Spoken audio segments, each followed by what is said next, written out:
Welcome to Counterculture Wise, a Stormcap production.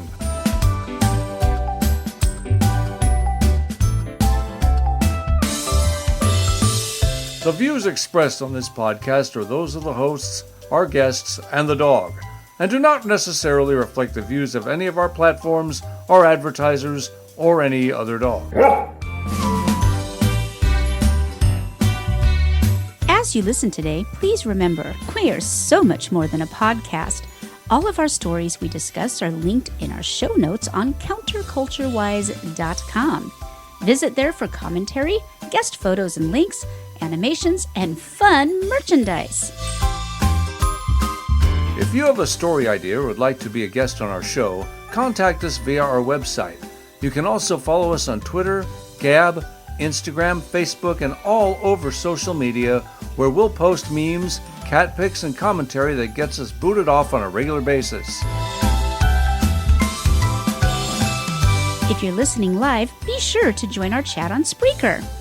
If you're listening dead, please stop voting Democrat, but enjoy the show anyway.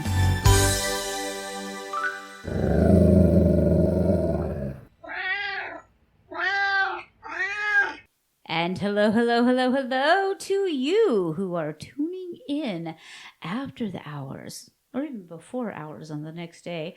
Because we are not live, I do apologize, but we can't go live right now because that requires the interwebs. We'll tell you more about that later. However, I am here, your hostess with the mostest, and with me is my best friend. Happens to be my husband. He's also my co-host and my sweet baboo, Mr. James Mullen. Hey! I had to change the light in the house the other day, so I used a step ladder. That's all I've got. I never had a real ladder.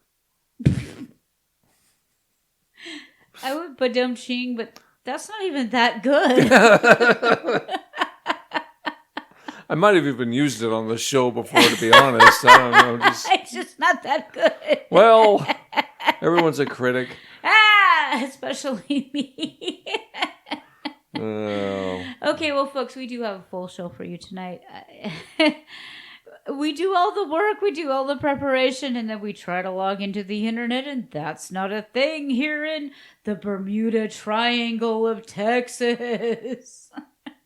There's people all around us who have decent internet. And literally. I've literally had to. I now have to commute to do my remote job. I cannot work here in the home/counterculture-wise studio anymore. He has to commute to do his work at home job.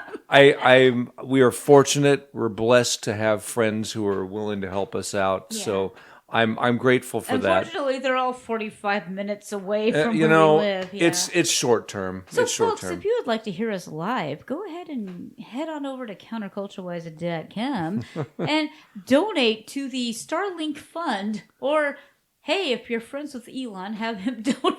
Because that's literally the only way we're going to get internet here at this point. Anyway, any decent internet. I mean, it's not accurate to say we don't have internet, but it's so bad. It's so bad that the how mice bad are is it? The mice are hunchback. Oh, heavens. Yeah. Anyway, we are here enjoying our, what is it, caramel toffee? It's toasted salted caramel whiskey. It's brewed. It's distilled by a company called Bird Dog. Okay. And that song by the Everly Brothers of the same name, Bird Dog, has been playing in my brain all day long. Hilarious. Johnny is a joker. He's a bird. You know, I'm not going to sing the whole thing. Well, it's really good, so do give it a try. And also give the Everly Brothers a try. If you haven't listened to them, yeah, you know, they by are. all means. If there wouldn't be a Simon and Garfunkel, or I would propose even the Beatles without. I agree. Without the Everly Brothers. I do, I agree. Yeah.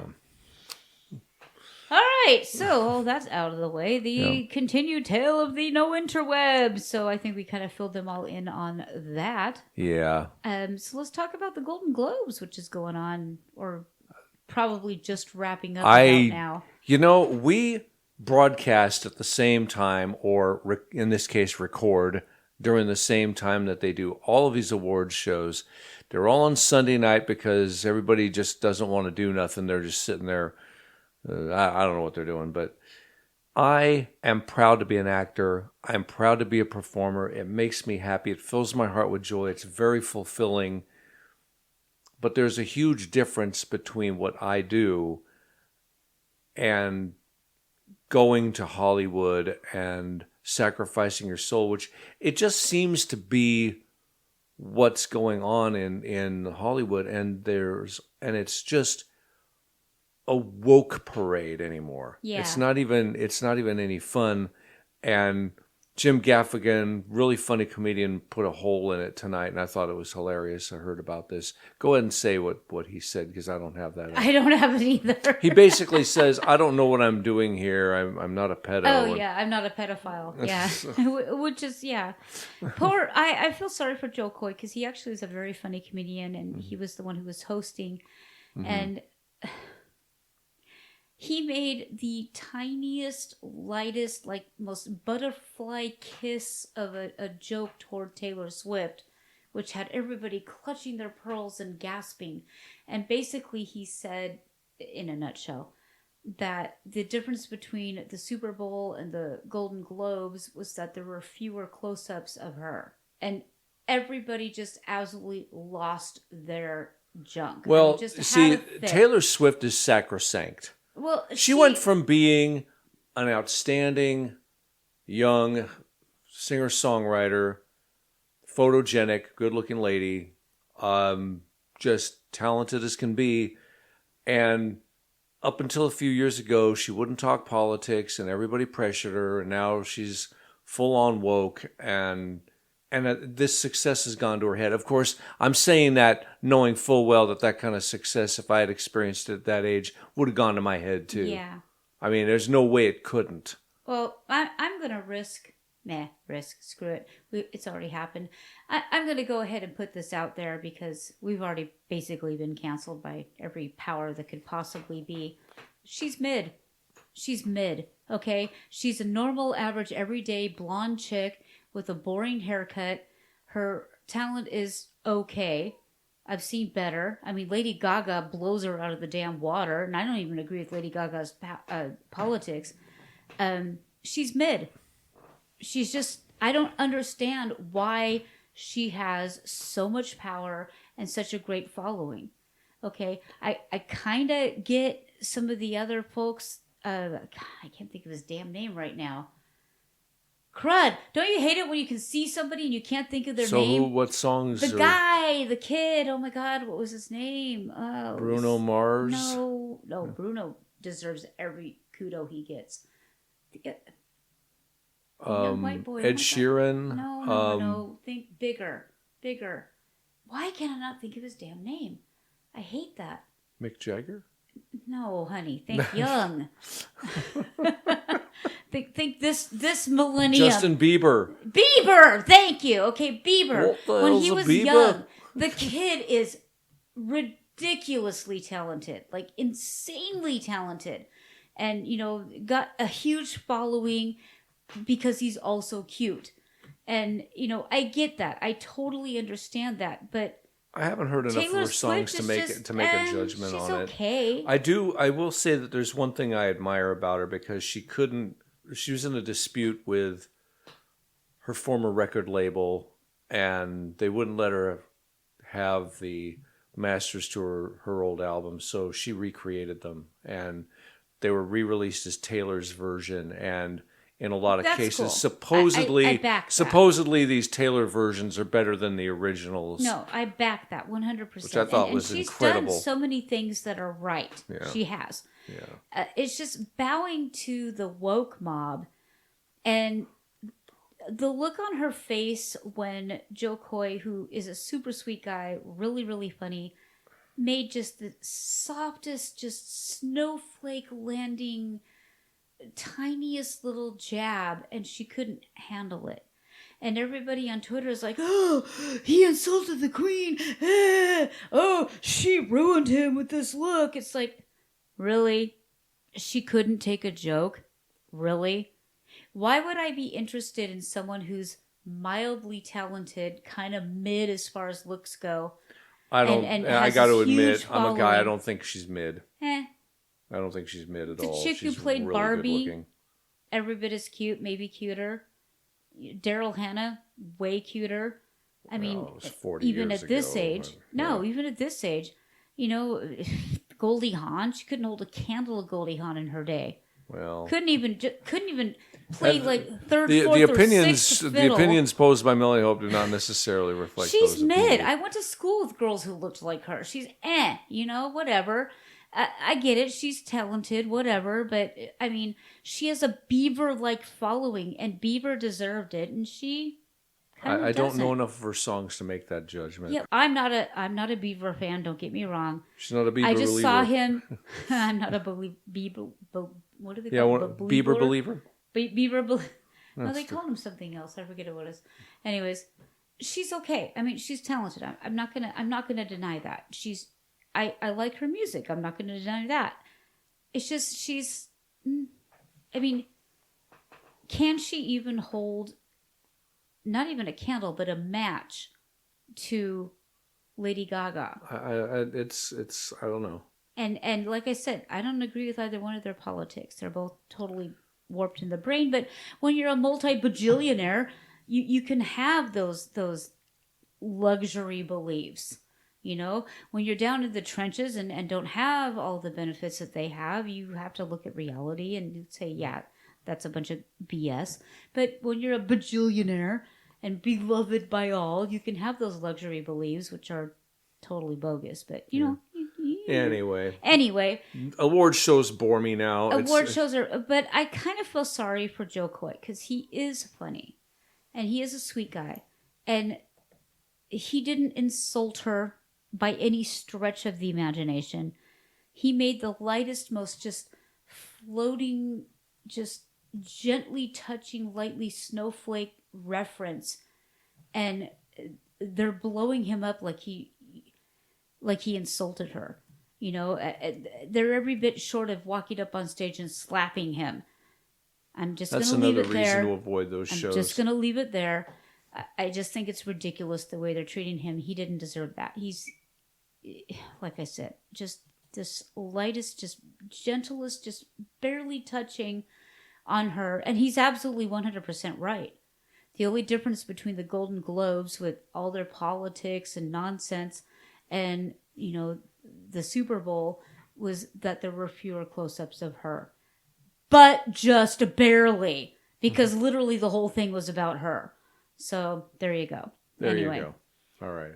We still don't have a sounder for the TDSer of the week. But boy, howdy, do we have a TDSer of the week. We have...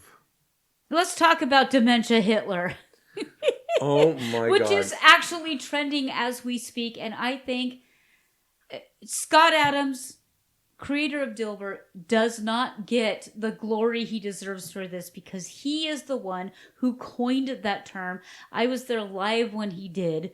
And Dementia Hitler just fits so well. Okay, this time his handlers were smart enough to not put a blood red background and, you know, Marines with their hands folded in front of them looking like they're ready to kill somebody, and him raising his fist, although he did at some point, and shouting into the camera, which he did at some point, and then of course there's always the whispering, which is creepier than he is normally. And they, of course, they finally came to their senses, and Jill, his esteemed wife, his caretaker, is walking changer. him off the stage now because otherwise he will wander off. He doesn't know where he is. He's like a Roomba. He's always just bouncing into the walls. Now you're stealing from Donald. Now you're stealing from the Donald. Actually, I think Donald stole it from the comedian, but I can't remember who it was. Oh. My apologies, whoever you are. You're one of my favorite comedians, and I can't think of your name right now, but yeah, basically he turns into a Roomba. He can't figure out where he's going, just bounces into the walls until somebody helps him. And the great thing about that are all the stories about Roombas running over dog crap and spreading it all over the house. Mm-hmm.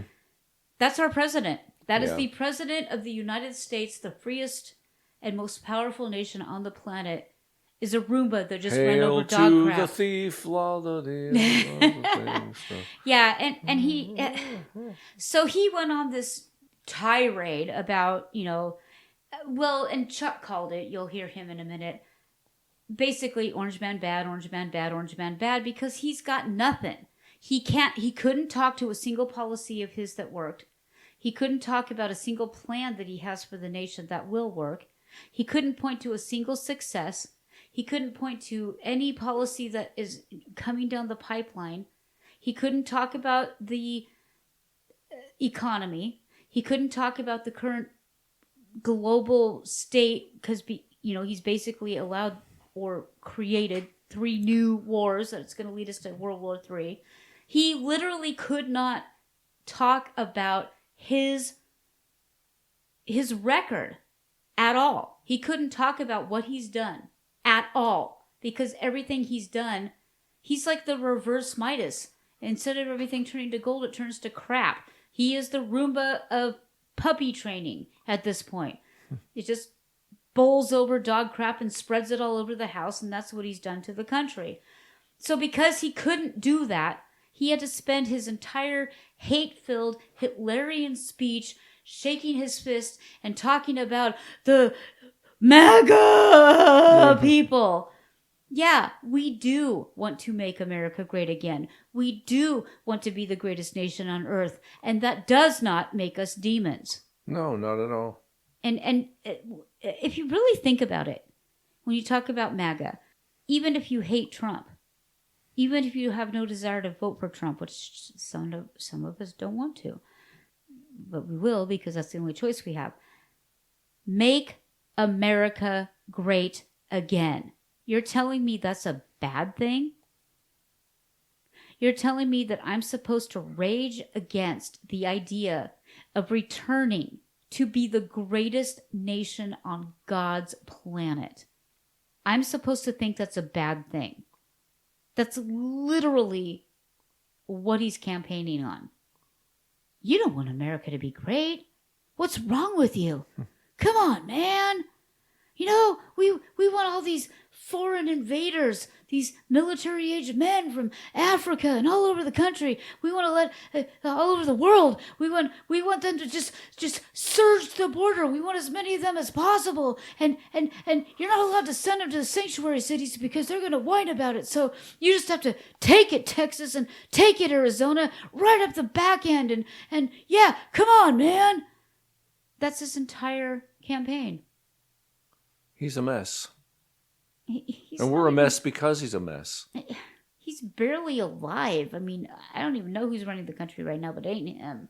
It ain't him. Anyway, Dementia Hitler had a big fit, raised his fist, yelled about MAGA this and MAGA that, and, white people are the worst people that ever happened to, like, anything ever, because he's definitely not one of them, right? Because he was raised in an African-American community, and he went to the Southern Baptist Church with the Africans, and even though he had no idea what to do. Did you see that video?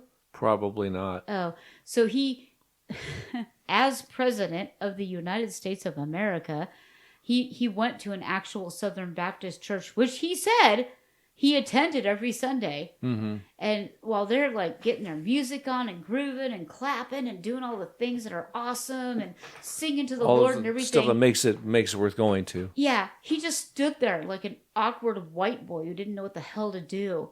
Internally, we can compare him to our rescue dog that we found a home for. But she would just sit there going, day, day, day. She couldn't fetch. She couldn't do any of the things. She just couldn't figure out how things worked. Meanwhile, all the smart dogs around her were fetching and playing with each other and all that. That's what he looked like. Mm-hmm. He was just standing there going, day. And nodding every now and then while people are raising their arms to the Lord and they're singing praises and they're clapping and they're having a good time. And he's just standing there just looking all awkward and pale and dumb like he always does. And it's like, dude, you had never been to that church ever in your entire life. Oh, and by the way, he's also Puerto Rican. So not only was he raised around all black people, but he was also raised around all Puerto Rican people. And I don't Really? know how you do that. I mean, that's pretty talented. That takes That's takes like some Taylor work. Swift talent. I mean, that's like up there. Yeah, I don't know how he did that, but yeah, that's his thing. Anyway, the Great Uniter, the one who ran on uniting the country and bringing us together while alienated, 67% of us. The Great Uniter has also decided to remove the statue of William Penn because Based on what? reasons. The National Park Service removed the statue of William Penn from the park, erected in 1982 to commemorate the 300th anniversary of his founding of the colony of Pennsylvania. The park is on the site of his original home in Philadelphia.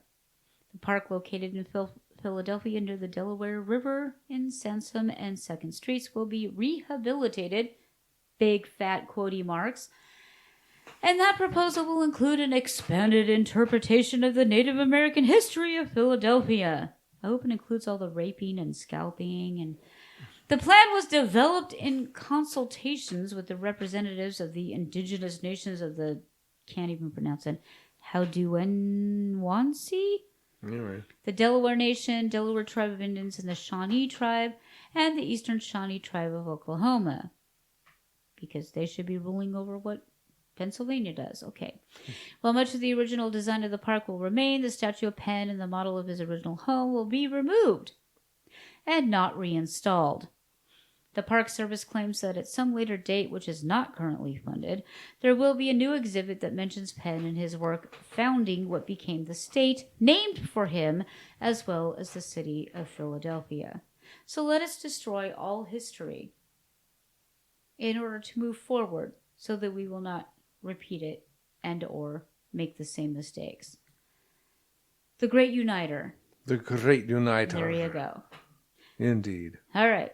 Anything else you want to say as far as this week in? I want to set aside most talk of Joe Biden because it's a special week this week. It's special, is it? A special week. Okay. This is the week I turned 59. Ooh. Wow. I'm breathing down the neck of 60, and 60's Yeah. just laughing hysterically. I don't think of you as being that old. I'm not. I don't usually you're either. way older than me, but I don't think of you as being that old. Yeah, You're almost 60, dude. I know. And still too young to be president. I don't know about that. And brain-wise, I'm probably too young to be president. I wouldn't do that. I want to run for office at some point, I think, but not for president. I don't have that. Huh? Dog catcher? No. You like Something dogs too much. more substantial than that. I don't know. I'm going to run for mayor of our city just so I can campaign on bringing internet to the city. The only way I would run for president is if I could establish the one core tenet of my administration: to obliterate, get rid of, and never have darken our doors again, daylight saving time. I'd vote for you. We'd either set it at daylight savings time or I don't care which one, but you set it and forget it. Yep, Arizona. Arizona this The whole world is going to become, the whole country is going to become Arizona because nobody, even the farmers, use that crap anymore. Everybody despises daylight saving time. It's dumb. It's stupid. And And so it's one of those things we do because it's a tradition. You know? It's just dumb. It's stupid. I agree. I would vote for you just on that alone. Thank you. Yes. You got my vote. My vote? My vote. I got my vote. You got my vote. Yeah. So. All right. Well, let's head on into one of my favorite segments. Counterculture Wise is proud to present News of the Weird and Wonderful. Here are your hosts, Melanie Hope and Jim Monis. All right. I love this segment because it's so fun to talk about the goodness that's out there in the world. Indeed. Our first story is about a group of high school students that are being hailed as heroic good Samaritans for their efforts to save a mother and her 2 young children. The mom and her children aged 2 and 3 were walking to their car in a school parking lot on Tuesday afternoon in Layton, Utah, when they were run over by a car and became trapped underneath. Yike. When police responded to the scene around 3 minutes after receiving a 911 call, holy crap, 3 minutes? Go, guys. A group of teenagers and school officials were already working to lift the car off the mom and her young kids. 3 minutes doesn't sound like a long time, but certainly in a critical incident like that, when stress is high, that seems like a really long time. Yeah, 3 minutes can seem like 3 years. But they did rally, and we're proud of them for getting involved and helping the way they did. Surveillance video captured by the school Layton Christian Academy of course it was a Christian academy and not a public school, shows students rushing immediately to the scene to help. Chris Crowder, the school CEO, told GMA that as soon as he saw the mom and kids were trapped under the car, he ran to get even more students to help. I ran back in the building to grab as many students as possible, he said. The car was just on top of them and squishing them. It was a small car, so there was a very little clearance. Crowder said that the students helped to lift the car up on one side until it was high enough that a student was able to reach under the car and pull out the mom and one of her children, while the other child was able to escape from underneath the car on his own. They knew what to do. They had to do something. We're very proud of them. Senior Airman Dominique, what a great name, Airman Dominique Childress, said he relied on his military training. Golly, did you get the idea that his name was... when he jumped into action to help after seeing the accident while picking up his children from the school. Childress described the students who ran to the scene to help as, quote, the real heroes.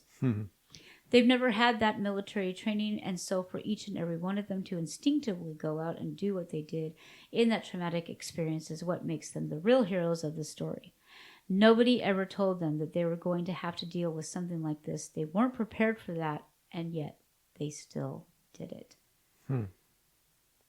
Wow. The mom, who is identified by her first name only, Bridget, is an employee of the school. She was transported to a hospital where she underwent surgery. Oh, sweetheart, I didn't know. Oh, so she really got hurt and is being treated for non-life-threatening injuries. Both of the children survived with only minor injuries. Lindman said the driver of the car, who has not been publicly identified, told police that she did not see the mom and kids in front of her car. How do you not see? How do you not see that? One of the factors in this is that the driver of the car said she was a part of the cause for her not being able to see the people walking through the parking lot was the time of day and the fact that the afternoon sun was in her eyes and she couldn't see. She was traveling pretty slowly through the parking lot, but just didn't see these people walking in front of her. Press X to doubt. Lindman said the incident has not yet been screened by the city attorney to determine if any charges are appropriate. Well, God bless each and every one of these students. What an amazing story. Fantastic. Well, this is an interesting story. After Japan's 7.6 earthquake on January 1st... They are getting hammered lately. Yeah. Veteran educator Ann Hansen urgently sought to learn the fate of her former host family who live in Ozu, a coastline city not far from the quake's epicenter. After decades-old email addresses proved useless, Ann searched the internet for Ozu information and made a hope against hope effort to reach them by completing a form found on the website for Ozu City Hall. That's when a miracle happened. Less than 24 hours later, she received an email from Akiko Kiyokawa, her Japanese host of 22 years ago. Oh, wow. Akiko told Anne about the serendipity. It just so happens that a close friend of mine who can speak some English saw Anne's message and forwarded it to me. If that friend had overlooked it, this connection would not have happened. When I entered my information to each online window provided, I knew the odds of reaching Akiko were huge, Anne told GNN, but I also knew I believed in miracles and prayed that someone in the office of the beautiful Ozu community might take the time to locate the Ozu teacher, Akiko Kiyokawa. She painstakingly crafted a subject line that identified herself as a Fulbright Memorial Fund alumni because she knew the respect the community felt for all the American teachers who had visited Japan to foster mutual understanding through the program. Prayers for you. The subject was Prayers for You and Japan from Fulbright Memorial Fund 2001 alumna Ann Hansen. Very carefully crafted. That was smart. Yeah. In the message, she identified and greeted her host, Dear Uozu and family of Akiko Kiyokawa, my dear FMF host from 2001. And from those details, she was reunited with her beloved host family. I'm so grateful that Akiko's friend happened to see my message, but for me and Akiko, our reunion is no mere coincidence. It is a miracle, says Anne. The Japanese woman and her relatives had lost their homes, but nevertheless reported good news from the disaster. Fortunately, there were no injuries and my life was saved, she wrote. Under these circumstances, I never expected to receive a message of sympathy from America. I believe this is a truly miraculous event that should make it onto the news. I would like to cherish it. As a 30-year educator, writer, and believer in miracles, Anne could not agree more with Akiko's interpretation of our electronic reunion. That my dear host had a friend in the office at just the right time, saw my message and forwarded it to Akiko. Yes, a true miracle, and yes, again, worthy of making it onto the news. That is so which sweet. It apparently did because we're talking about it. Because we're talking about here it right on now. Counterculture Wise. Yeah, I can tell you that even though it's only a year, typically that you spend with a host family, the exchange student program creates ties for life. Mm-hmm. One of my dear friends, I guess, fell in love with and almost married an exchange student, and that didn't happen, but they're still friends to this day, and we're talking 30 years later, they still talk to each other, and my brother married an exchange student, so True. I mean, it's true. Those are ties that last for life, and it should not be shunned. Okay, this one's interesting. You know how I love science, so anything that has these kind of look like kumquats. An African psychedelic plant significantly alleviated the symptoms of war veterans suffering from traumatic brain injuries. Wonderful. According to another new study. Ibogaine, a naturally occurring compound found in the roots of the African shrub iboga, was found to successfully improve functioning, PTSD, depression, and anxiety in military veterans. The plant-based psychoactive drug, which has been used in Africa for 1,000 years during spiritual and healing rituals, was also found to contain no adverse side effects, with some veterans saying the experimental treatment saved their lives. Hundreds of thousands of troops serving in Afghanistan and Iraq have sustained TBIs in recent decades, and these injuries are suspected playing... Oh, I'm going to make this bigger. I'm squinting here.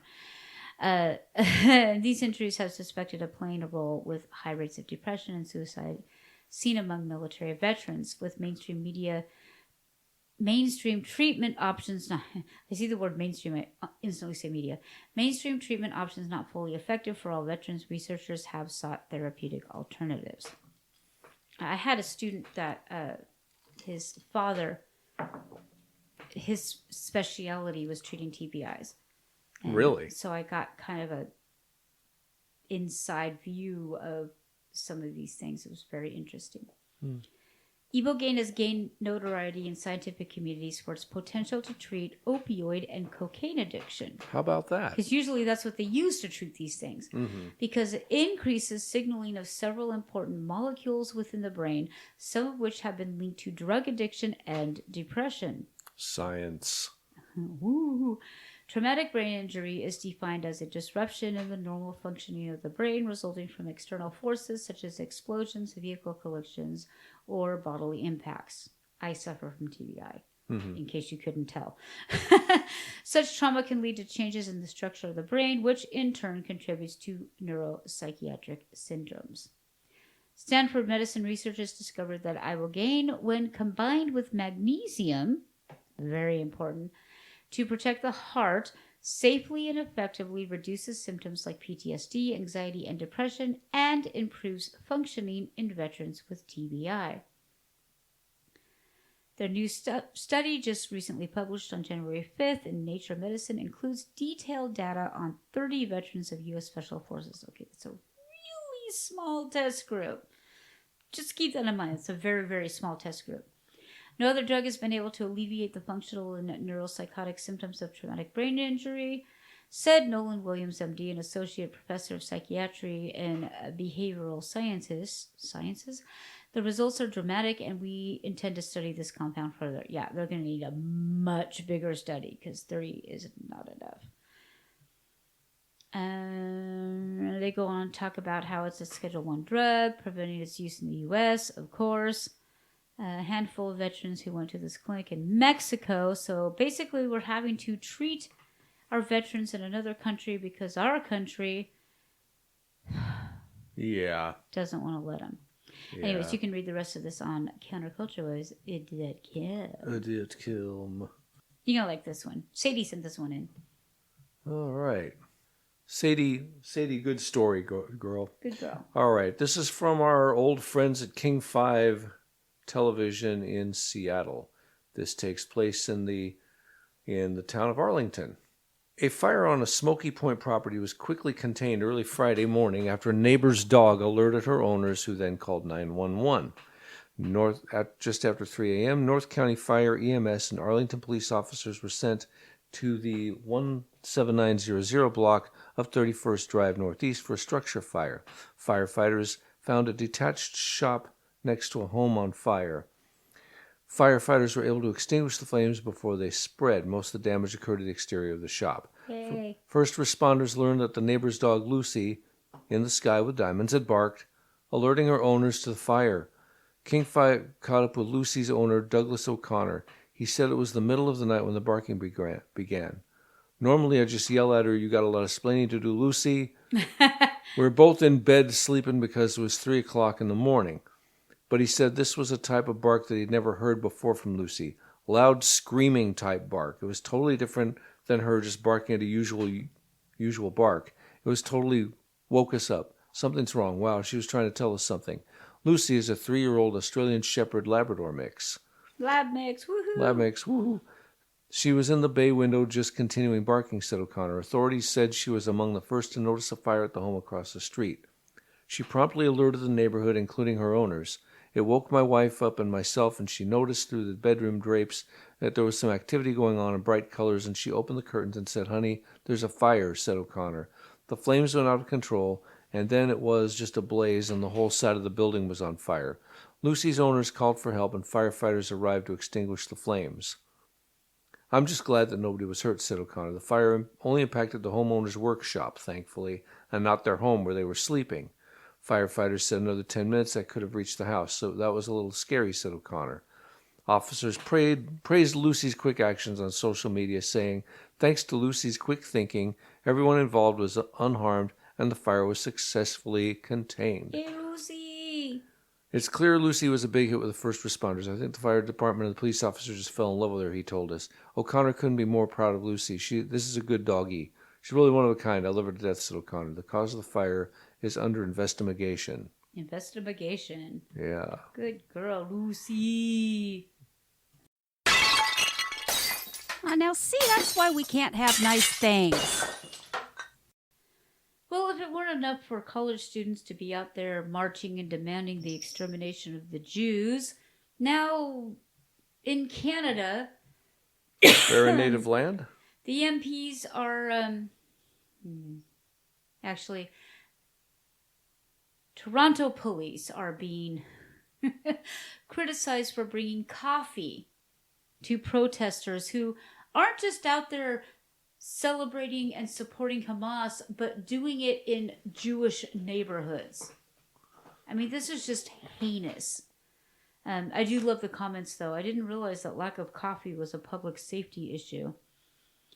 A number of MPs and other politicians have criticized the Toronto... No, what does MPs mean in Canada? Member of Parliament. And you might have wanted to ask me that before you started saying it. Because I think of military police. I know. Yeah, well, I do normally, too. Members but when we're of talking... Parliament. Okay, so a number of MPs and other politicians have criticized the Toronto police for delivering coffee to pro-Palestine protesters amid public concerns that these demonstrations pose a threat to Jewish communities. They do. And also disrupt traffic. They do. In fact, they shut down an entire Seattle bridge this week. This action has heightened those worries. Excuse me. In a video posted on Sunday media platform X, formerly known as Twitter, Toronto lawyer and online commentator, oh boy, Karma Saeed captured a Toronto police constable delivering a cardboard urn of Tim Hortons coffee along with a stack of cups to a protester during an anti-Israel demonstration that blocked access to Highway 401 overpass at Avenue Road on January 6. This location is in close proximity to neighborhoods like Armour Heights in the district of North York, and are known for their dense Jewish population. So these racist, anti-Semitic a-holes that think that, I'm going to say the word, go ahead and destroy us here, screw you, we don't care about you. Rape and mutilation of women is totally okie dokie, are being served coffee by the local police. Okay. Asked how he got coffee from the police, the unnamed protester said the coffee was not provided by the police, but that, quote, someone brought it for us, but police won't let them in, so the police is now becoming our little messengers between us. So he got coffee from the police. Isn't that basically what he just said? Yeah. Liberal MP Anthony Housefather criticized the police's action of delivering coffee to the demonstrators, describing it as, quote, a very poor decision, end quote, given the context of the protest in Toronto. He also expressed concerns that such actions could further undermine confidence in the way the force is handling the demonstrations. Yeah, because if you were protesting blackface Hitler's mask mandates and vax mandates, you lose your bank accounts and go to jail. But if you're out there declaring that we should exterminate the Jews, hey, have a cup of coffee. Won't you really like it? And you will like it.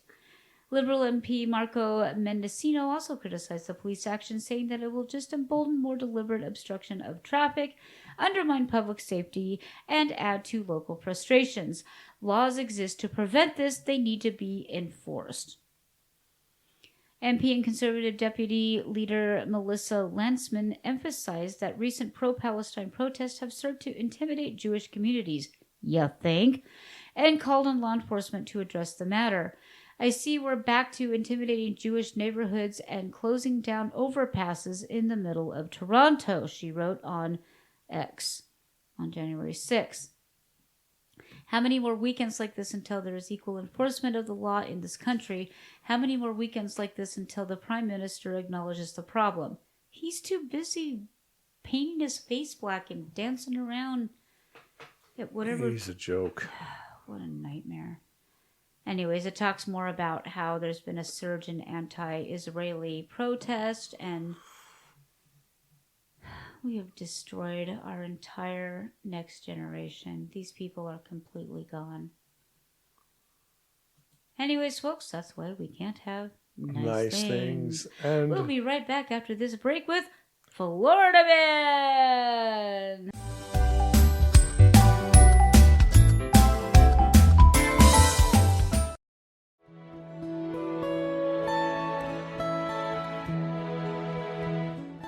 In this digital society, making connections is quickly becoming a lost art form. Yet, if you are a small business owner, building your network is the only way you can get ahead. Can these skills be learned? You bet they can. Read Nose to Nose Networking, no-nonsense in-person networking tips from a master. Who's the master? Well, who better to teach networking and friend-building skills than a golden retriever? The author, Melanie Hope, takes the antics of Abigail and translates them into the human experience. Through Abby, you will learn how to set your intention, build a network, and get into and out of conversations with grace. Find it on Amazon and Barnes & Noble, in hard copy or on Kindle or Nook. Visit counterculturewise.com for direct links. Well, there they go again, getting their panties in a twist over something political. This one goes on and on about equal pay, while that one wants a particular pronoun. What is it they want nowadays? Well, I don't remember. Mommy says that the snowflakes have taken over, so I've come back to endorse whine-away snowblowers. With plenty of hot air and a built-in blowtorch, you'll be able to clear most protests in no time. The next time the snowflakes close in, whine away. Hello, I'm Senator Wishwash. When I started my political career, I was well known as a straight shooter. I was well known as someone whose word you could count on. I was also well known as someone who couldn't get elected as dog catcher. I needed to do something drastic to avoid having to continue working at a real job. Then a campaign donor told me about Politicil. From the state-of-the-art CCW labs in an undisclosed bunker in Pahrump comes Politicil, an exclusive blend of vitamins, herbs, and secret chemicals that inhibit your ability to speak the plain truth. One pill at breakfast and lunch will increase your ability to obfuscate, placate, and subjugate. 30 years ago, I cared deeply about the effects of my policies on the people I represented. But after years of using Politicil, I can relax knowing my needs are well taken care of while my constituents do whatever it is that people do. For decades, I've been consistent in my message, and I didn't feel it necessary to use a product like Politicil. I trusted that my basic stance and consistent political message would have taken me to the top. Well, I learned my lesson. I got soundly trounced by Politicil users, not once, but twice. Learn from my mistakes and take Politicil today. I don't know what I'm signing, saying, or doing half the time, but my wife Jill and President Harris tell me I've reached the top. Thanks, Politicil. Take Politicil and feel the power. Use as directed. Ask your doctor if Politicil is right for you. If your doctor says no, find another doctor. Side effects may include blurred vision, tremors, night terrors, hair loss, and anal leakage. If you experience any of these symptoms or such symptoms as projectile vomiting, loss of speech, excessive dandruff, stroke, heart attack, diabetes, or cancer, do not stop use of Politicil, or you will go back to being the powerless, ethical dope that you were before. Do not use Politicil with our other products, especially Growaset. On second thought, go ahead and use it with Growaset with Tardian, Give a Shot, Get a Damn Life, and all of our other fine products because we like expensive ice cream too. Leaders, listen up. Do you feel like you can't get a dang thing done because of all the namsy-pamsy crybabies that want you to coddle their creativity? When you give orders, are you met with vacant stares only rivaled by a cocker spaniel? It's not them. It's you. You need to shape up or they'll ship you out. Read the Sniper's Guide to Leadership, and you'll become a more effective leader, communicator, and motivator. Forget SMART goals and learn SWIFT goals. Get the Sniper's Guide to Leadership in paperback, Kindle, and Nook. Today! Many women enjoy candlelight wine and a steamy romance novel. Would you buy anything simply because you like the sound of my accent? Well, then buy my new air box. Literally boxes of the airs that I have expelled while being extremely French. Available only through Counterculture-Wise Radio.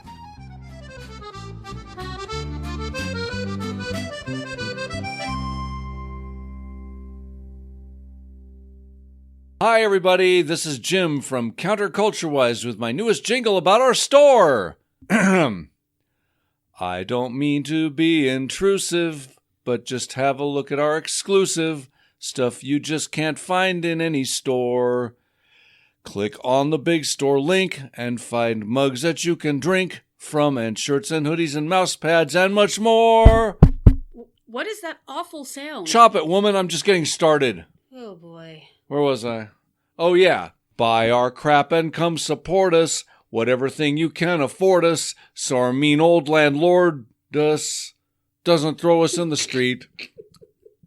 We've got goggle stuff to deck your place, and Max's gorgeous orange face, and FBI and mooing slabs of meat. Stop already. No way, Toots. I'm on a roll. I can't emphasize enough how much you need to buy our stuff so I can live a better life chock full of luck. If after everything I've said I haven't gotten through your head, then it's really clear you just don't give a... No!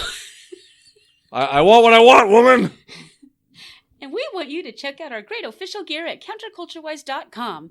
Radio with heart in mind.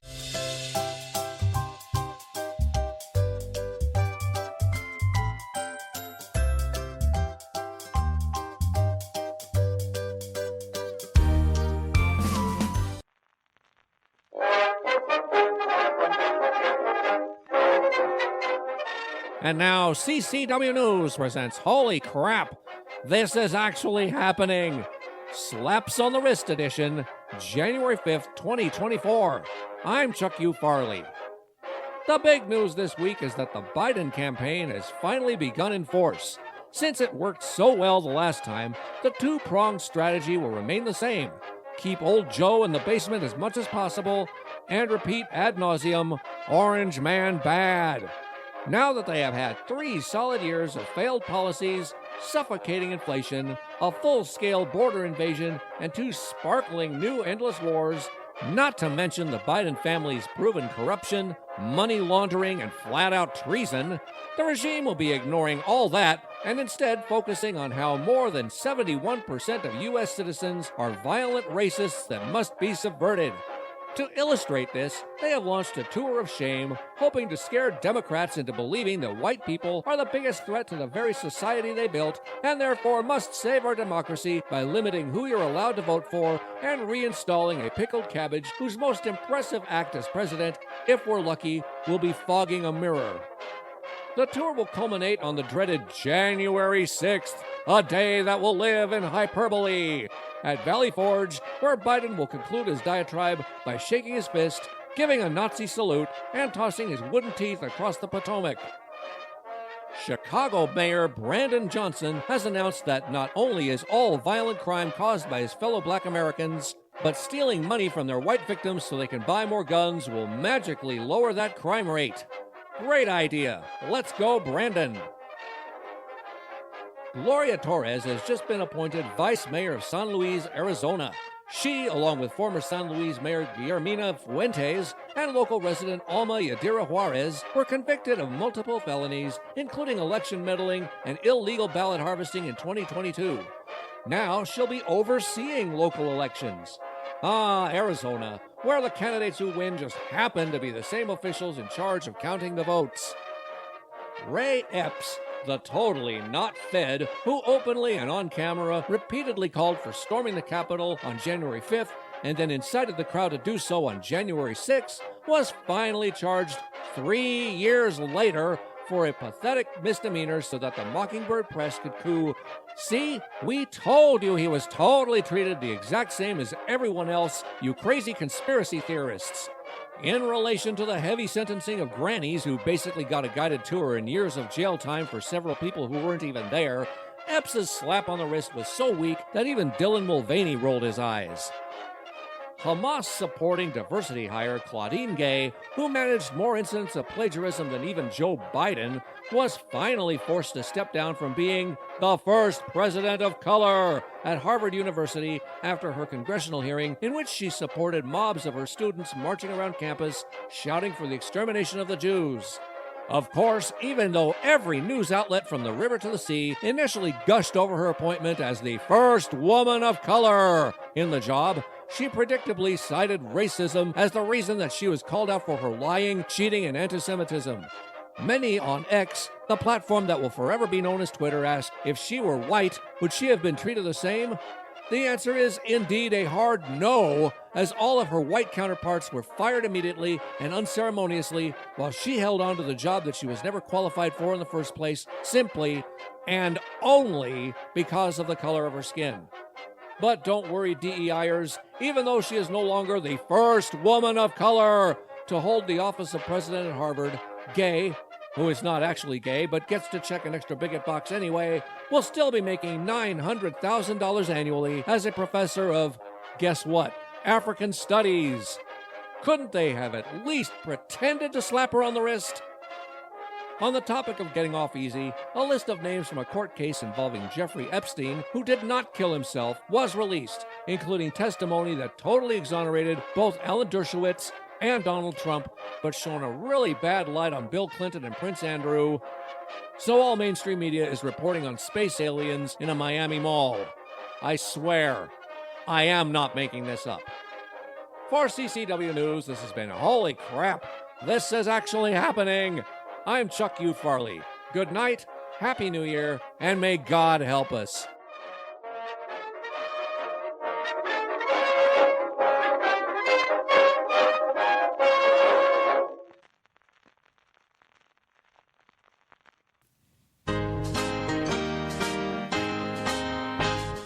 Ever had a day you felt so stupid, lacking a brain? Well, here's a guy who'll make you feel like a genius and maybe even sane. All the world loves to laugh at losers as often as they can. Here comes another chance to chuckle. Here comes the Florida Man. All right, this first story is from WEAR. Where? I don't know. Hillsborough County, More like Florida. where I don't know what. WEAR. Video shows a Florida man, who else, making dirt angels on a construction site. Dirt angel, will you be mine? On a construction site as he hid from deputies after crashing his car on Christmas Eve. What is it? Dirt Eliezer, not to be confused with Ebenezer, Armando Reyes Rios, 34, is charged with leaving the scene of an accident, driving with a canceled, suspended, or revoked license, and trespassing. Or and. It says and or. Oh my. Could be or, could be and. It says canceled, suspended, or revoked license. Doesn't say which. And trespassing on a construction site, among other charges. According to the Hillsborough County Sheriff's Office, Reyes Rios was involved in a single vehicle crash on Christmas Eve. He then ran from the scene as deputies arrived and were gathering information. Reyes Rios climbed over a fence into a construction zone where he was seen by the sheriff's aviation unit lying in a pile of dirt. At one point, Reyes Rios was seen making dirt angels while hiding in a culvert, according to the sheriff's office, before running again and hopping a fence. He was then confronted by deputies and taken into custody. Dashing away. If he kicked and waved his arms, that he would bury himself and they couldn't see him? Did he think he was like a horseshoe crab? I think he was just dashing away. He hid in the dark. Down a pit in the soil he lay. At times, feeling the holiday spirit, making dirt angels and making calls on his phone, the sheriff office wrote on Facebook. Then he rose. He sprang to the fence, up and over, only to find not 8 tiny reindeer, but 3 deputies and 1 dutiful canine. Dutiful. Dutiful. So yeah, that's the story of Reyes Rios and his dirt angel. Reyes Rios and his dirt angels and his dutiful canine. All right, this guy, oh my, yeah, stare into the eyes of fear. 27-year-old Florida resident named Clay Kinney has been hit with a bevy of charges after uploading a grisly video to TikTok. All right, if you're going to torture an animal, make sure you video it and then upload it to TikTok. In the video, Kinney attempted to run over 5 deer, but only struck 1. Fatally, of course, injuring the animal. According to reports from local news, the Seminole County Sheriff's Office began investigating Kinney after becoming aware of the video. Real smart guy. Let's murder an animal and then video it. A detective with the Sheriff's Office saw Kinney in the Geneva area and pulled him over after a traffic stop where he learned that Kinney's license was suspended. Surprise, surprise, surprise! The detective then asked Kinney about the video, and he admitted to running over the deer with his blue Chevy Tahoe and filming it for TikTok. Folks, if you're new here, TikTok is a brain rot. It is a Chinese cultivated propaganda mill specifically created to destroy America. And if you allow your children on there, You're a moron, and your children should be taken away. As a result, Kinney was arrested and charged with 1 count of animal torture, 5 counts of animal torment, and 1 count of a moving traffic violation, as per an affidavit. Yeah. This isn't the first time Kinney has gotten on the wrong side of the law due to deer-related incidents. He really has something against deer. Yeah. In 2021, Kinney was arrested for, quote, possessing a baby fawn as opposed to an adult fawn. But he must have gotten venison poisoning as a child or something. But seriously, baby fawn? Fawn implies that it's a baby deer. During the closed it's modern journalism, hunting Melanie. season, I know they don't try. After law enforcement responded to a crash at Geneva's Snow Hill Road, the officer reportedly witnessed Kinney setting loose a fawn he had in a dog crate in his vehicle, as per arrest records. Kinney later admitted to parking on the side of the road to retrieve the fawn when he'd Okay, I'm reading this exactly as it's written. Admitted to parking on the side of the road to retrieve the fawn when he'd been rear-ended. Okay, I guess that makes sense, but what happened to the other car? According to Kinney, he'd wanted to take the fawn home and release it on his property. He ended up getting released on bond. Okay. I've given up on modern journalism. The writing is just I call so it bad, urinalism now. You can barely understand what they're trying to say. Okay, it seems like every time we do a Florida Man segment, something always happens in Brevard County. It's a special county, Brevard. It is. A man arrested by Brevard County deputies on Friday night after a traffic stop faces a 7th DUI charge, according to a news release. One race week. Deputies said they conducted... Notice we're not driving anywhere, ladies and gentlemen. Deputies said they conducted a traffic stop on a white Toyota SUV after the tag came back registered to a green Dodge truck, but did not say where the stop happened. According to the release, deputies could smell a strong odor of alcohol coming from the driver, identified as Douglas Moore, and asked him to submit to a field sobriety test. Although the way they wrote it was a filed... Yeah, I'm thinking, okay, I'm not wearing my glasses. I'm trying to give them the benefit of the doubt. No, it says a filed sobriety test. Here, come on, guys, editors. You need to. If you need someone, I'm for hire. I need you to file these folders A to Z. ZBA to A.08. Okay. Good Lord. Despite, see, now I'm not reading probably. Deputies said Moore refused and was placed under arrest for his 7th DUI reckless driving involving alcohol charge. According to the release, Moore was required to have an interlock device on his vehicle, but did not, of course, and was driving an unregistered vehicle, which he admitted to affixing the improper tag. I almost worked for a company that does those interlock devices. Really? Yeah. Deputies said Moore declined to provide a breath, urine, or blood sample, and he was transported to Brevard County Jail, where he faces charges of driving under the influence, 4th or subsequent charge, refusal to submit, and failure to register a motor vehicle. He needs to stay in jail, and anything else is simply a failure to protect our citizens, Sheriff Wayne Ivey said in the social he's media. white. They'll keep him. He'll be out. No, he's white. They'll keep him. If he was any other color. After 7? What makes you think 7's the magic number here? Well, maybe he's got like one 257th don't agree. drop of something or other. He's gonna... No, he shouldn't be on the street. He's a menace to society. He needs to be put in rehab and not let taken out off the street. Yeah. All right, I'm just going to read the headline because it pretty much says it all. Okay. Florida man sues Duncan over severe and long-term injuries caused by an exploding toilet. Paul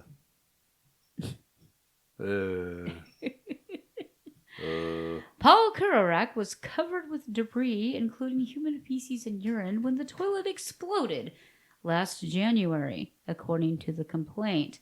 A Florida man is seeking more than $50,000 in a lawsuit against Duncan, also known as Dunkin' Donuts, more than a year after an alleged incident involving a toilet at one of the franchise's locations.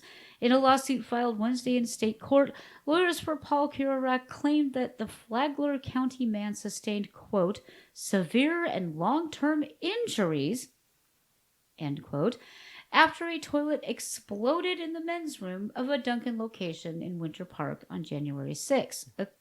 January 6th, according to the complaint obtained by People.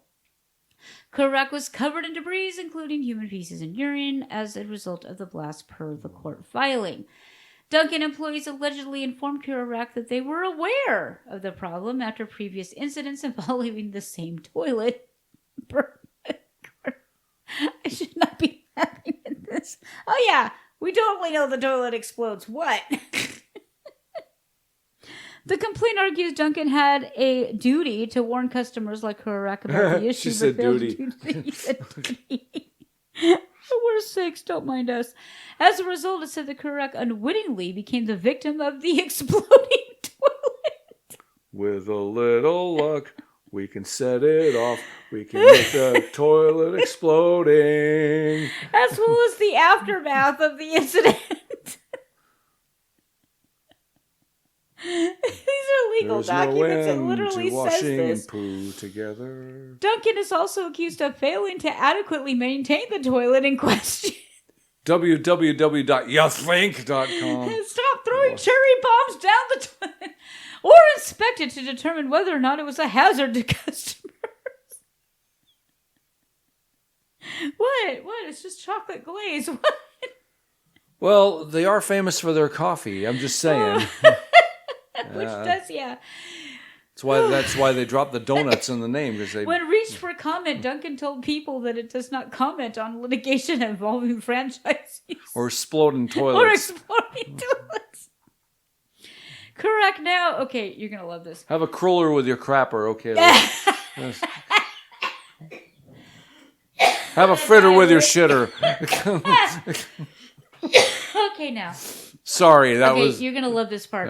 Correct now, quote, requires mental health care and counseling as a result of the trauma experienced during the incident. That's legit. Really? Yeah. Because we literally lived in a house where that happened, and we didn't get doodly squat. In a statement obtained by People, Kurak's lawyer, Scott Spradley, if you're going to be a lawyer, be Scott Spradley, said his client, quote, continues to suffer with mental and emotional side effects following the shocking, nightmarish scenario, including PTSD-like symptoms. So, I guess he's going to Winchell's from now on to get his donuts. Getting some pee-pee on your shoe can now be compared to watching your... I notice you have a little human poopy on your shoe. It now can be compared to watching your fellow Marine being blown to bits, and that's the same thing. That's totally the same thing, and he should get tons of dough while our servicemen get kicked to the curb and illegal aliens get free health care and hotels and. Okay. The story of another unbright human being. Wait, hold on. We are hopeful that the lawsuit will result in Mr. Kerouac being justly compensated for his injuries, even though the imagery will never be forgotten. Well, what if he was the one who caused it to happen somehow? Oh, yeah. What if it was his poo-poo? All I can say is there's been more than one occasion where I've had to plunge in public. Yeah. Nothing like a public plunging, right? Okay, so cruller with a crapper, fritter with your... I was trying to think of another one because threes are always funnier, but... I'm drawing a blank. A 31-year-old Florida man... Hold on. Who else? It didn't go. A 31-year-old Florida man was arrested and faces charges after police say he hid a missing Ohio teen and planned to have sex with her. Ew. Detective Henrik Oshad arrested Thomas Ebersole on Wednesday, January 3rd, 2024, the Marion County Sheriff's Office said in a news release. An FBI special agent had reached out to Detective Oshad for assistance in locating the missing 16-year-old girl. Investigators found the girl after she logged into World of Warcraft, an online video game, from Ebersol's home address in Dunelton. Okay, so she's just like chilling at some creepy old dude's house, and she's like, "Oh, let's log into WoW." Yep. What? Upon Where are her parents? Wondering where she is and trying to find her, I would imagine. We're letting her log into WoW with some creepy old dude. No, the creepy old dude wasn't watching, and she logged into... Let me finish the story. For the love of WoW! I never played that. Upon further investigation, authorities learned that Ebersol also had a World of Warcraft account that was accessed from the location. So, if he wanted to keep her, he should have known better than to let her on. Hello. When law enforcement contacted Ebersol, he initially denied knowing the missing girl. However, when pressed, he allegedly admitted that he had driven to Ohio to meet the juvenile victim and brought her back to his home. Yeah, you're right. Where are the parents? Ebersol told police he was in a romantic relationship with a minor, and said he was going to hide her in his home and eventually marry her. Yeah, because that's what you want to do with your future wife is hide her in your home until she's Here old comes enough. the bride, but she'll have to hide for Yeah. at least 5 years until... Never mind. Yes. Ebersol told police... Blah, blah, blah, blah. Ebersol turned over messages on the online chat app Discord to the detective that detailed his plans to meet the girl in Ohio and engage in the badonkadonk with her, despite knowing that he was committing a crime, police said. He was arrested and booked in Marion County Jail, where the sheriff's office said he remains without bond. Well, at least World of Warcraft did something good for society for once. Ebersol faces charges of interfering with child custody, traveling to meet a minor to engage in sexual activity, and sheltering an unmarried minor. Law enforcement agencies have Wait, if warned... you shelter a married minor, that's okay? I guess. Ew. I don't know. It's probably also bad, but there's a different charge. Ew. Law enforcement agents, it had to have happened before for there to be a charge. But not malicious mischief. No malicious mischief this time, I'm afraid. Law enforcement agencies have warned that children face a growing threat of being sexually exploited over the internet because their parents ain't paying no danged attention. That's okay. We got plenty that were trafficking over the border. So Yeah, we don't I don't want to every week about the border. Anymore. I mean, blah, blah. No one's going to do anything about it until after the election. According to the National Center for, and probably not after that either, according to the National Center for Missing Exploited Children, NCME, reports of online enforcement of children for sexual acts have grown by, I had to squint to see this to make sure I saw it correctly. Yeah. 82% since 2021 and 113% since 2020. That's terrifying. I'm not going to keep going on this, but you get the idea. It's crazy, and it's way too easy. Parents, and there's certain for the love of God, watch your kids. And there's certain people in place that are making it easier. Just going to put that out there. Yeah. Yeah. Let's look at the dates. Okay. Florida man accused of spraying cat with high-pressure water hose in 45-degree weather. How dare you do that to the Barnsley Bar? What's going on with that? He was reportedly standing 1 to 2 feet away from the cat as he was spraying the feline with the hose, which he apparently had trapped in a cage. During the incident, it was 45 degrees outside. The jerkwad's name is Dean Bell, 61. Hey, that's only 2 years away. Well, 1 year and a couple of days away from your age. Is facing 1 count of animal torture after his neighbors watched the incident unfold before reporting it to law enforcement, whereas I, as a neighbor, would have watched him get ready to do it and then wrestled him to the ground and pummeled him until they called the police on me and I would have been punished. Around 8 a.m., 2 people told deputies they saw their neighbor Bell standing over a metal trap containing a small black cat and what looked like and sounded like a high-pressure water hose in his hand. Jeez. They said he was intentionally spraying the cat in the face, but of course, because journalism is dead, they said he was spraying the car in the face because Fox 35 Orlando needs an editor. I'm for hire. And body with the pressurized hose in his hand. Bell allegedly stopped spraying the cat when he noticed that his neighbor was recording him. He would have stopped spraying the cat when he noticed that his face had been slammed into the cement repeatedly after a gigantic ginger jumped on top of him. Lucky for him, I live in Texas and not Florida. Video captured by one of the neighbors showed Bell picking up the cage containing the cat and dropping it on the ground in between bouts of spraying it with the hose. When one of the neighbors confronted Bell, he said something along the lines of, "It shouldn't have been in his yard." Bell was arrested and taken to the Volusia County Jail, where I hope he is sprayed repeatedly with a hose and they pick up his jail cell and slam it on the ground multiple times and then spray him again. Or they let me at him. Your turn. This guy's face looks absolutely remorseless. This one is like, finally we get to arrest Joe Biden, because if this guy goes to jail, then Biden needs to go to jail, because this guy... What did he do?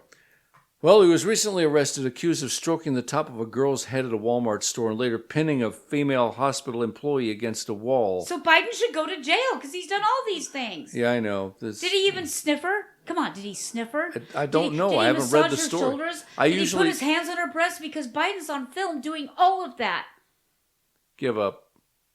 He ain't going nowhere except to the grave at some point. Like he isn't there already. Well, maybe he is. I don't know. Anyway, the Flagler County Sheriff's Office said both incidents are separate and not connected.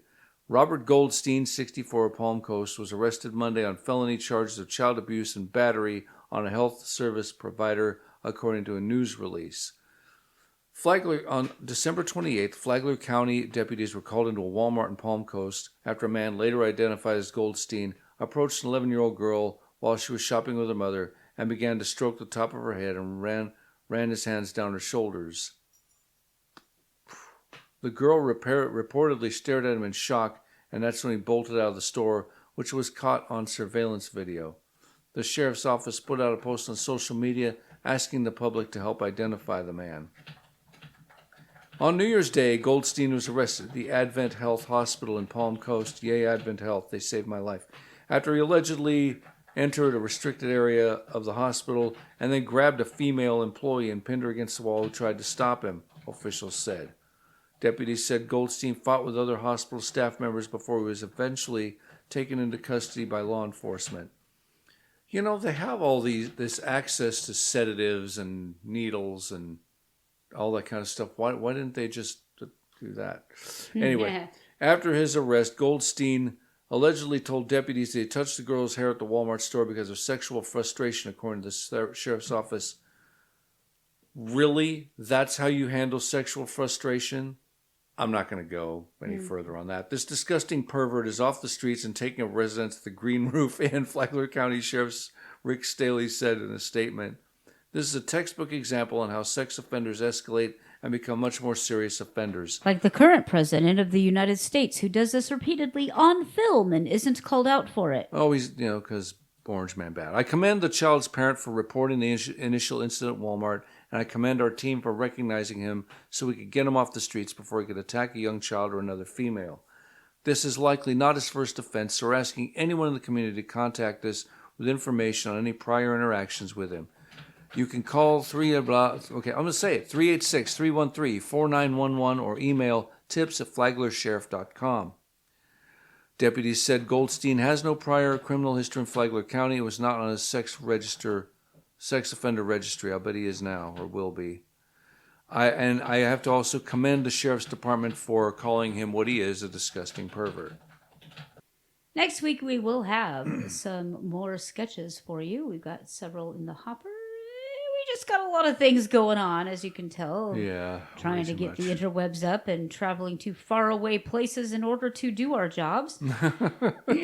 But we still want to leave on a high note. So let's head on into News the Wonderfuller.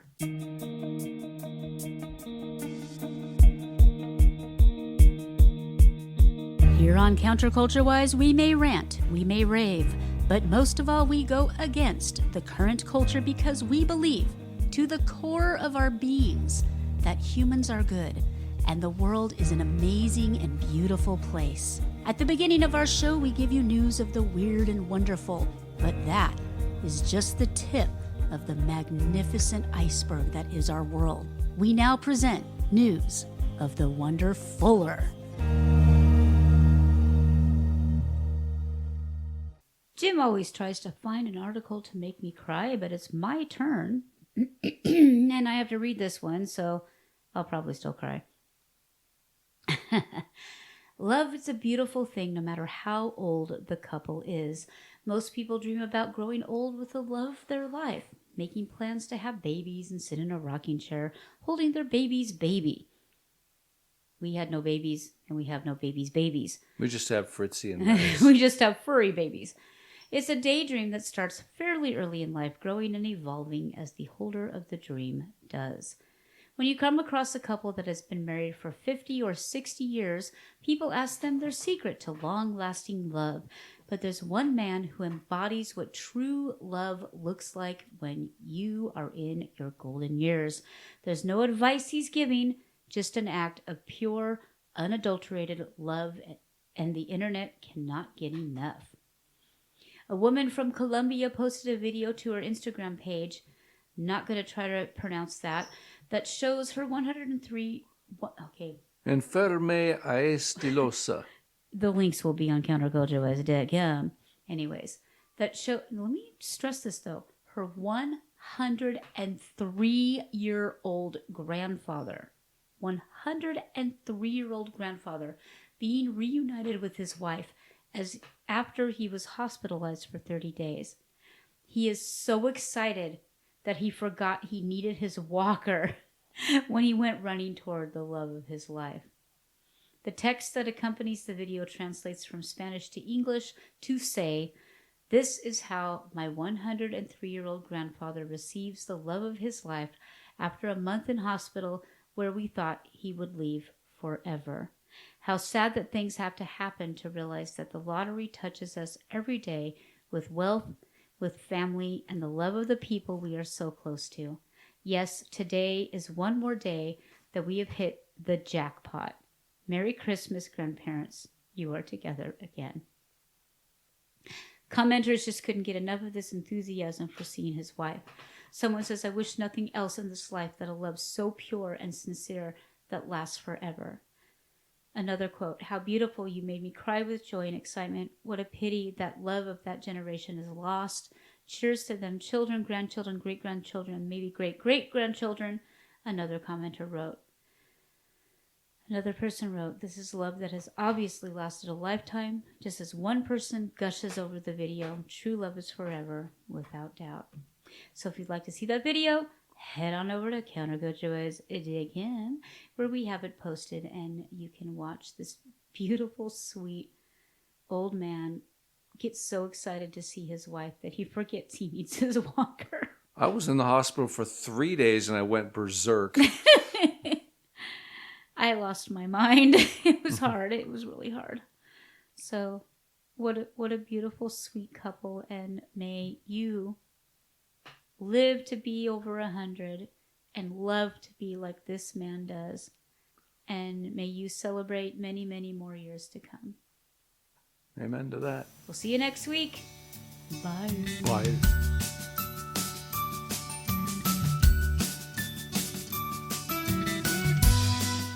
Counterculture-Wise is a Stormcat production. Thank you for joining our growing family of listeners. All links from the show are available on our website, counterculturewise.com. Find our archives on any of your favorite podcast hosts. We engage in satire, commentary, and generally laugh at the ridiculousness of our crumbling society. Our only medical or financial advice is to not follow any financial or medical advice given by podcasters. Our animations, interviews, Holy Crap segment, and other videos are put out on BitChute and Rumble, and only in part on YouTube because they hate free speech. Our show is entirely funded by listeners like you. Visit our ever-expanding merch store or our Subscribe Star, where you can get outtakes, extra videos, and sneak peeks. If you would like to be a guest on our program, feel free to contact us via our website. Just click on the link at the top that says Be a Guest on Our Show. For more fun and cat pics, please visit our Facebook, Twitter, or Instagram. For complaints about our show, please fill out the ID10T form on our website, and we will give it the attention it deserves. Meanwhile, no matter how cruel the world may be around you, always remember the importance of kindness. Be kind to each other, be kind to animals, and be kind to yourself. See you next week.